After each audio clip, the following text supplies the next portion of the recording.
Welcome to the Country Club podcast, but not the kind with dress codes and tea times. This is a different kind of country club, one where country living meets real estate, community, and adventure. I'm your host, Diana Cassidy-Bush, and your trusted guide to navigating life beyond the city limits. Whether you're looking to plant roots in a small town, find the perfect recreational escape, or make smart investments in rural properties, this podcast is for you. Because in real estate and in life, it's more than just about buying property. It's about making the right plan, seizing opportunities, and building a future you love.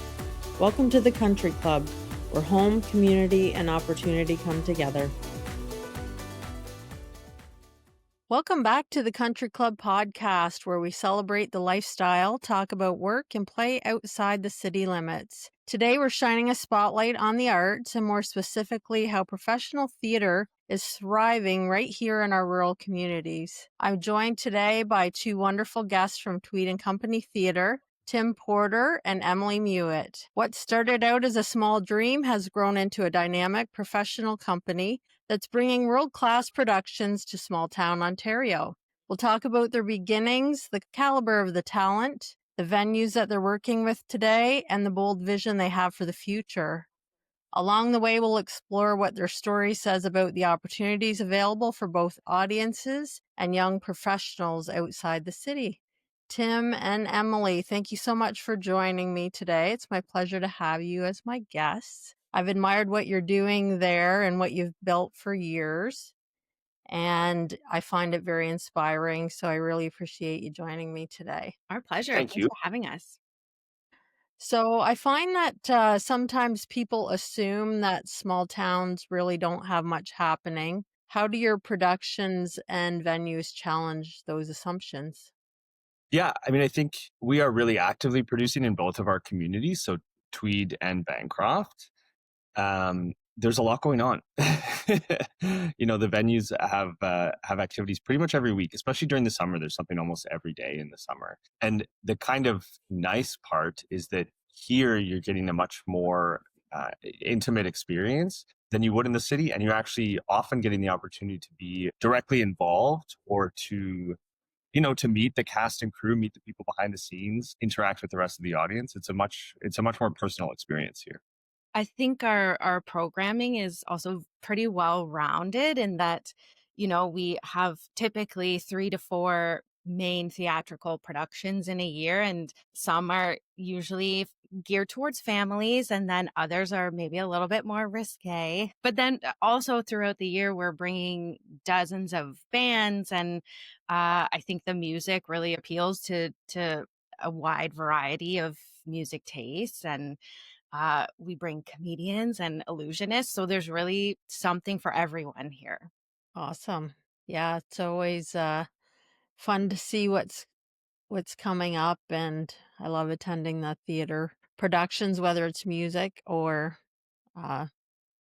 plays and that sort of thing. As young professionals, what are some of the thoughts that you struggled with when considering a move back to your hometown to start your own venture, a professional theater company? Yeah, it happened sooner than both of us thought. I think because of the pandemic, the full-time move, although we both did envision coming back here and continuing our lives here. Both of us had been living in Toronto prior to that. So again, have direct firsthand experience to the comparables. Personally, I wasn't as worried, I think, as Em, maybe. Maybe this is your question. I mean, yeah, I don't know that I was necessarily worried. I did always want to move back to this area, and I had always hoped that there would be some career in theater in this area. On a personal level, I probably struggled a bit with leaving aside from Tim, my main social circle in the city. And I was working quite regularly in Toronto theaters. And there was a bit of an uneasiness, I guess, to not knowing how this would pan out and whether or not this had the potential to actually become a full-time career. So what do you think's unique about pursuing the arts here as compared to larger centers? For us, it's probably not that different. Like in our positions, it's obviously I mean, it's very different, but the actual career itself does not look that different, other than like there's no traffic or parking. I was I was working at a commercial casting office in Toronto that was less than 7 kilometers from my house, and it still took me over an hour to get there every day. And I think I spent Wow. more in gas money living in the city than I do here, which I live now like 45 kilometers away from the theater. So yeah, for sure, there's lots of those things that it is actually just much easier here. The cost of living is lower. But yeah, I think for our artists, it's actually, and our creative teams, it's actually lovely for them to get out here, get out of the city, be in a rural environment for a little bit. It's a very special experience to kind of escape and be able to walk to the river on your lunch breaks, or stroll through the woods in your after rehearsal day. Yeah, I think it's a much calmer, almost a more conducive environment for creating art, because it is so much more relaxing and peaceful here. Mhm. I think Love that. too, like obviously we aren't as familiar with the admin side of theater companies in larger cities, because Tim worked as an actor primarily and I was primarily working as a stage manager. But I think here, from an admin perspective, there's more of a sense of community. Like that is stronger here. Businesses are more excited to partner and work together, and just individuals are more keen to help each other out. I think the success of one business in a small town is going to lead to the success of however many other small businesses in town. So the sense of community here feels stronger than it might in a larger city. I'll just add that, like, for our audience as well, it is so much more meaningful often here, especially if they're from our rural community, that they haven't had the same opportunity to see, 50 shows a week or whatever it is in downtown Toronto or in the major city centers. So that's something that our performers and our creative teams comment on often, that the audiences here are so appreciative, they're so welcoming. It really means something to them. Whereas in Toronto or New York, it might just be like, oh yeah, another show. So that's Right. special. Yeah, absolutely. All right. Take us back to the early days. How did Tweed and Company, how was it born? I started the company in 2009, and Emily joined the year after. And the main impetus behind starting the company, there used to be a map of professional theaters in Ontario that Theatre Ontario, which doesn't even exist anymore, produced. And there was this giant void between like Port Hope and Ottawa, essentially. There were no dots on that map. So I kind of thought, like, there's clearly a need that needs to be served in our community specifically, and in Eastern Ontario more generally. But also, I was doing these shows with insanely talented people. My first professional show at Drayton was starring Melissa O'Neill, who had just won Canadian Idol and was like, I don't have a job for 6 months after this. So, like, seeing the incredible talent that was available, and Canadian artists often have a hard time finding work. So just those two needs of our country, the more work for Canadian artists and a lack of performances in Eastern Ontario, kind of led to starting the company in 2009 and starting to do our first small shows. And then it kind of just kept growing. Yeah, I guess it did. Yeah. Yeah. I think we did one show that year for like 4 performances or something. Wow. Yeah. What were some of the biggest challenges that you faced in the early days? I think um not having our own venue presented a bit of a challenge, because we would just be renting spaces, which, that just came along with its own set of limitations, I guess. I think one of the biggest things was not having a ticketing system. So we would often get to our opening night and just be crossing our fingers, hoping that people were going to show up and see our show. Yeah. That's a leap of faith right there. Our tickets used to be sold at the Tweed News, which they were great. But yes, it was very often like calling, being like, dude, how many tickets do you have left? Wow. Yeah. Also, I would say, I mean, with anything financial, it was difficult. It's hard to get donors and sponsors when you're just starting out. But also, in the early days, we operated as a partnership or a cooperative organization.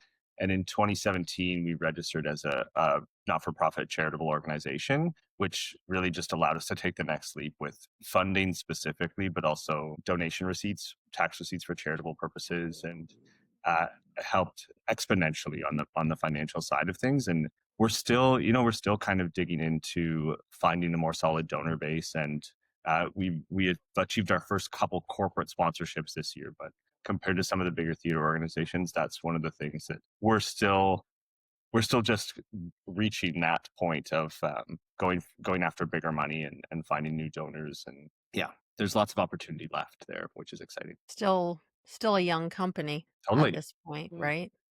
We are, I think we are still the youngest registered professional theater. So in the Professional Association of Canadian Theaters, we are the youngest, or one of the very youngest, with the next one after us being like 25 years old or something like that. And we're 15 or 16 years old. So, and even then we also, this is a stat that I like because I did a bunch of research on it this year, that we are out of 47 registered professional theaters, we're now the 17th largest in that very short window, and being one of the youngest companies. So the rapid growth has been pretty incredible. Yeah, absolutely. Yeah. A fun ride. Yeah, totally. Most of the time. Yeah, stressful sometimes, but fun most Yeah. of the time. Was there a turning point when you realized that the company could become something much larger than just a local project? For me, I think it was acquiring 2 venues in a very short period of time.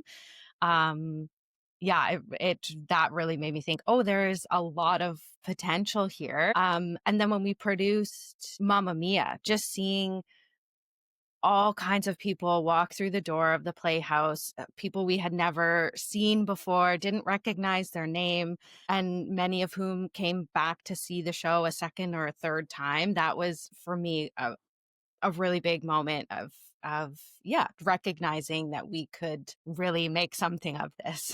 Yeah. Awesome. I've almost started looking at the company in like eras, from 2009 to 2013. In 2013, we rebranded to be Tweed and Company Theater, which was we took a huge leap forward in that chunk of time.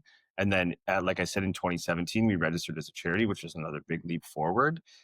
And in that window, we were producing Hastings the Musical and Alec Bell, which were 2 incredibly successful original Canadian productions, but still a lot more of a local audience, and under 1,000 tickets sold, which for us was amazing still, but not on the scale of the bigger companies. And then, like I said, post-pandemic in 2022, getting the venues, and all of a sudden having 10,000 people come through the building in a few months was like, okay, it's this business model is good. Yeah. Mhm. I don't know what you can share about this, but whatever you can would be great. So looking ahead, what's the vision for the next 5 to 10 years? And what excites you most about the road ahead? A continued expansion, without giving you too much, but in more ways than one, like having the possibility of bringing our productions to other rural communities and audiences. I think also expanding our young company program.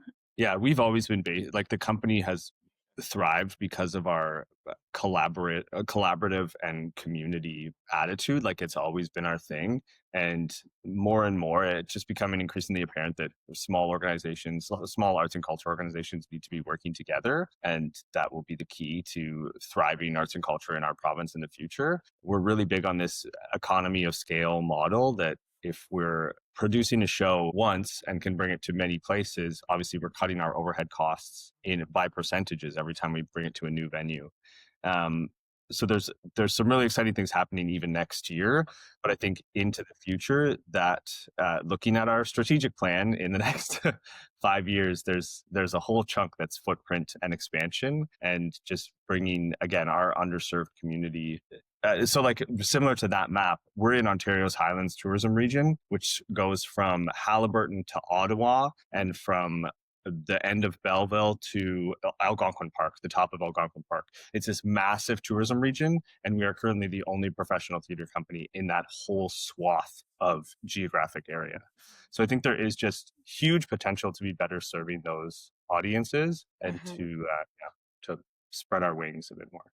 Yeah, that's a huge area. So, yeah, lots of opportunity. So, yeah, some might picture small town theater as small scale. How do you prove them wrong? And you've already given some stats on the size of the company at this point, but maybe you could talk about some of the awards and that kind of thing too. Yeah, sure.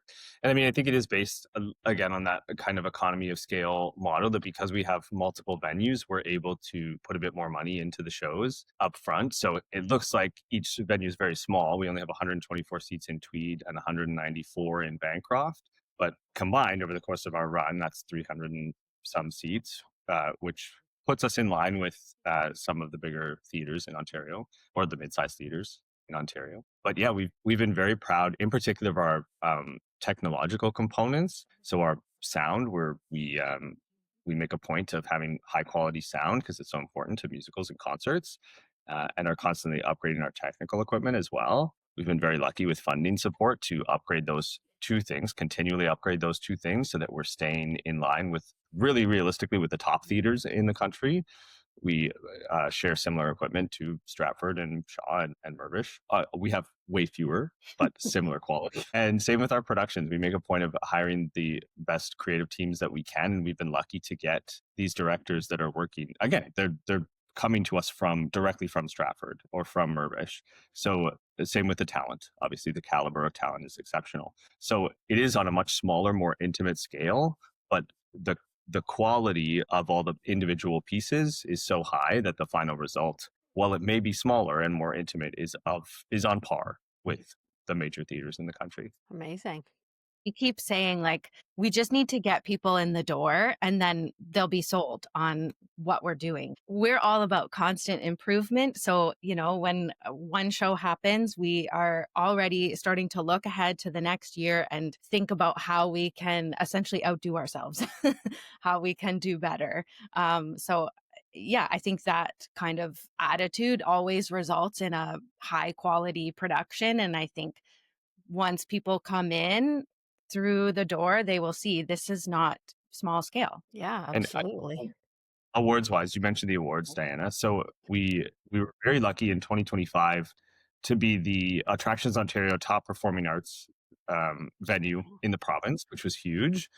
We lost it in 2026 to Stratford. Okay, that's fine, no big deal. But again, just kind of shows the level that we're playing at. So we're on our fourth consecutive year, I think, of being Festival of Events Ontario top 100 event in the province. We've been named the Coney Arts Council Arts Recognition Award recipient. We were the Hastings County Tourism Champions of the Year in 2017.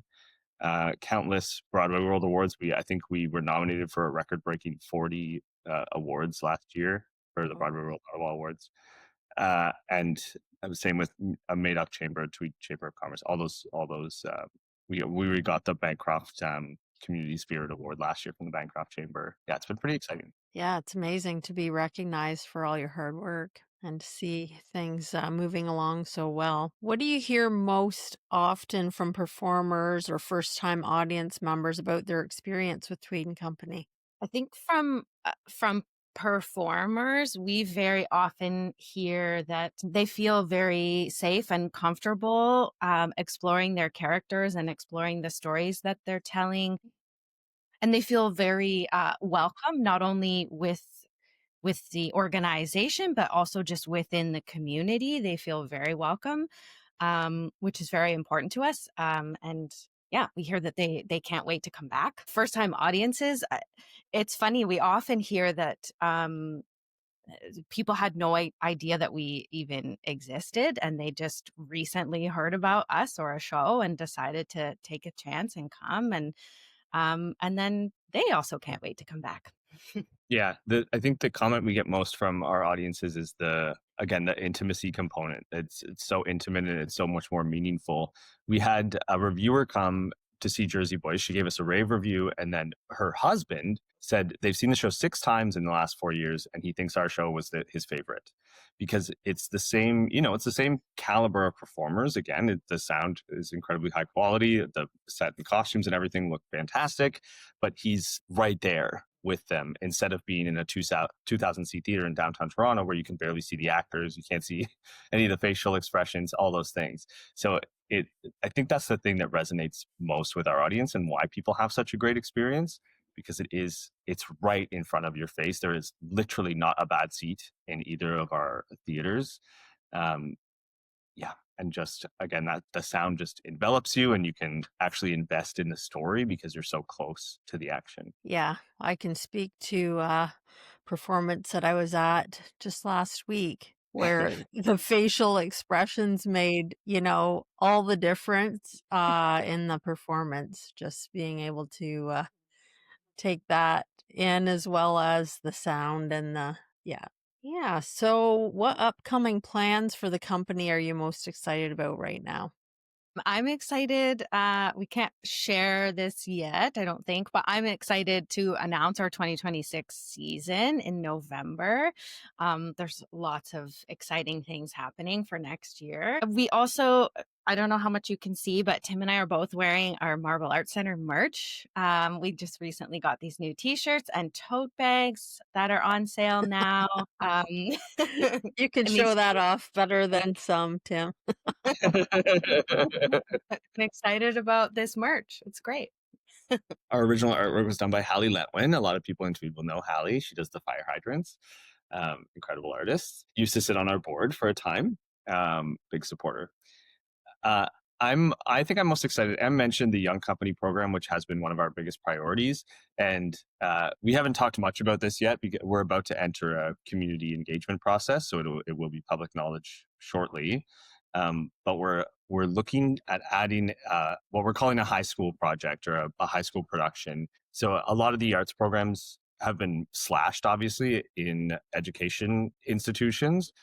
And a lot of the theaters in Western Ontario have started to present a big musical show at the venues themselves in partnerships with the school boards. So we're looking at doing a similar thing where the high school students would actually come to the theater once a week, work with professional directors, professional stage managers, professional choreographers, professional lighting designers, build a show themselves. So the students would be involved in the band, in the cast, as stage managers, doing the costumes, doing the sets, but again, led by a professional team, and then would mount a week-long run of a full production similar to one of our professional shows, but something that they can really take ownership of. So we're pretty excited about that. It's a big project. We've had to apply for some funding, so we have to wait and see if the funding comes through before we can launch the first round of the project. But like I said, we'll be doing some community consultations and see what shows the kids would like to be doing and how we can best schedule and best use that program to serve the whole community. It's amazing. It'll certainly kind of feed, hopefully, the passion and the talent for the local talent. Yeah. It's also one of the only, like our buildings specifically, are one of the only places in the region that you can get a lot of the hands-on experience in a wide variety of skill sets. Like the sets are, skilled trades. The sound and lighting equipment are programming and technical equipment. The costumes obviously are sewing and like tactile hand things, but also just the public speaking experience that comes from being on stage, whether or not you want to pursue arts and culture as a career. The valuable like hands-on learning skills in that building, like one-stop shop Yeah. skill set is pretty cool and pretty exciting. Yeah. Nice for them to get that kind of exposure in like you say, the one-stop shop. All right. On next question. What do you want people to know about arts in rural Ontario that they might not expect? Like Emily said, the biggest thing is getting people in the door one time, even from a like visual arts perspective and an everything perspective. I think people assume that the highest caliber of talent and the biggest the biggest endeavors move to the city or appear in the city. But we're incredibly lucky with both our productions, the performers that we get, but also we have art gallery spaces in both venues now, and the visual art component in this region is incredible. Unmatched, and to be able to have a full showing of these stunning pieces by very high quality, high caliber artists is pretty special. And we also pride ourselves on incorporating local talent into a lot of our productions. So the kids, young company kids sometimes, but also we host a round of professional auditions every year.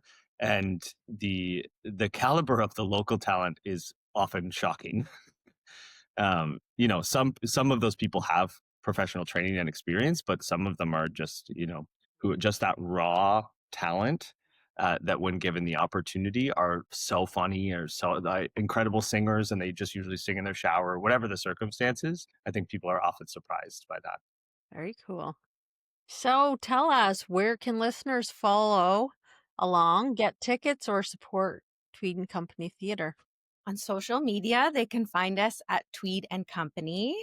And then our website is tweedandcompany.com. We've got all our events that are on sale are on there. You can also sign up for our emailer. We're usually sending out an email, I'd say at least once a week, with upcoming events and ways that you can get involved. And yeah, all kinds of fun stuff. Amazing. A huge thank you to you both, Tim and Emily from Tweed and Company Theatre, for joining me today. Their story is so inspiring and shows us that rural communities are rich with creativity, opportunity, and vision, and that young professionals really can build an exciting career here in rural Ontario. And for the audiences, the arts aren't just alive outside the city, they're thriving. If you want to experience it for yourself, check out Tweed and Company Theatre online, grab tickets to an upcoming show, or plan to come see one of their beautiful venues.